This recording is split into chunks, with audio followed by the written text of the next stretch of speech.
Hello, it's Faye. Welcome back to my channel.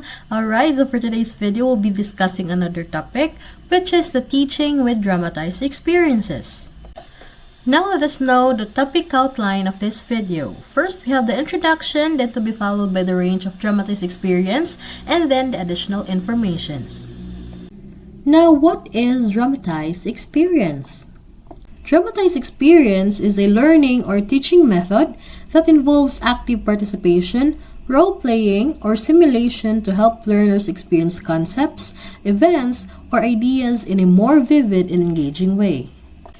Learners are also actively involved in the process, either by acting out a situation, taking on roles, or engaging in scenarios that mimic real-life situations. Moving on, here are the benefits of dramatized experience. Number 1, we have the active engagement. It is where learners actively participate, making the learning experience more engaging and less passive. Number 2, we have the emotional connection. It helps learners form an emotional connection with the material, which can increase retention. And then we have the empathy and the perspective taking. So by taking on different roles, learners can understand diverse viewpoints and improve empathy. Number 4, we have the critical thinking. It encourages problem solving and decision making, especially in complex or controversial situations. And then lastly, we have the improved communication skills. Learners develop better verbal and nonverbal communication skills through interaction and expression. Now, what are the ranges of dramatized experiences? So we have here the pantomime, the pageant, plays, puppet, tableau, and the role playing. First, let us discuss what is pantomime. So it is a form of theatrical performance that relies on gestures, facial expressions, and body movements rather than words or dialogue.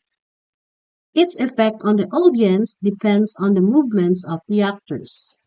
Also, performers use exaggerated physical movements to communicate emotions, actions, and ideas, often telling a story or creating a humor without speaking. Now I'll be showing you a sample video of a pantomime.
Okay, so let me cut the video from there. Kaya medyo taas-taas to siya. And now let's proceed to what is pageants. So a pageant is a type of performance, often community-based, that typically involves local actors and can include a combination of drama, music, dance, and sometimes elaborate costumes or scenery. So pageants are usually staged to tell a story, often with historical, religious, or cultural significance, and they can be performed as part of a local festival, celebration, or tradition. So I'm gonna show you a sample video of pageant kay wala ko makita sa internet. Ang mogawas kay beauty pageant. So by the way, beauty pageants are different from this kind of pageant kasi beauty pageant, talks about women empowerment, has something to do with a country representation. But this pageant, on the other hand, is a more on a theatrical pageant that is, performed by local actors. All right, so moving on. So let's proceed to what is a play or plays. So it is a form of theater that involves a live performance of a story, typically by actors on a stage. So it's a work of literature that's written with dialogue and actions for the purpose of being performed rather than just read. And here are the essential elements of a play. So we have here the character, the dialogue, the setting, the conflict, the plot, the performance, and the genres. Now let's move on to the next, which is the puppets. So a puppet is a small figure of a person or animal having a cloth body and hollow head designed to be fitted over and manipulated by the hand. And there are different types of puppets. First is the shadow puppet. So it is a flat back silhouette made from a lightweight cardboard and shown behind the screen. Second is the rod puppets. So it is a flat cutout figures tacked to a stick with one or more movable parts and operated by wire rods or slender sticks. Third, we have the marionettes. So it is flexible jointed puppets operated by strings or wires attached to a crossbar and maneuvered from directly above the stage. Fourth is the hand puppets. So it is where a puppet's head is operated by a puppeteer's forefinger, little finger and thumb is being used to animate the puppet's hands. So the fifth type of puppet is the glove and finger puppet. So it is where old gloves was being used to make puppets into which small costumes was being detailed. Now let me show you a video of a puppet show. Your name, ma'am? María. Last name? María. No, your last name. Sí, María. What about a middle name? María. Can I please see some ID, ma'am?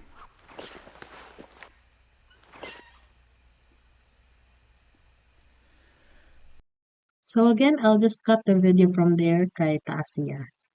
Alright, so we're done with the puppets, and now let's proceed to the tableau. I don't know if that's the correct pronunciation, just correct me if I'm wrong.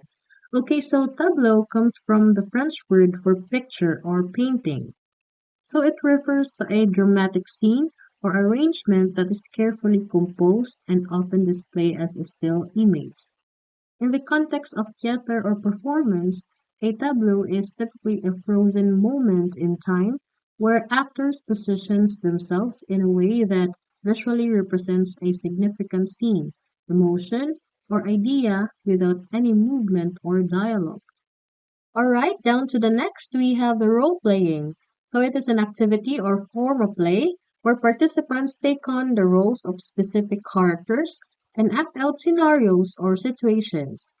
These also involves pretending to be someone else, often in a fictional or imagined context, in order to explore different perspectives, solve problems, or simply have fun. And that is all the types of dramatical experiences. And now here are some additional informations about the topic. So we have here number one, dramatic experiences cater to students' multiple intelligence. Second, all ranges of dramatized experiences are most fit for the kinesthetic intelligence. Third, pantomimes, tableau, and puppets are accompanied by music, hence music intelligence is at work. Fourth, dramatized experiences cannot be implemented individually because it works by a team. So to sum it up, these dramatized experiences are considered dynamic and immersive teaching approach that uses acting, role-playing, or storytelling to bring lessons to life. It makes abstract or difficult concepts more tangible and helps learners better understand the material through emotional and active involvement. And that is all for this video. Thank you so much everyone for watching. Just don't forget to like, share, subscribe, and click the notification bell below for more updates coming. Bye!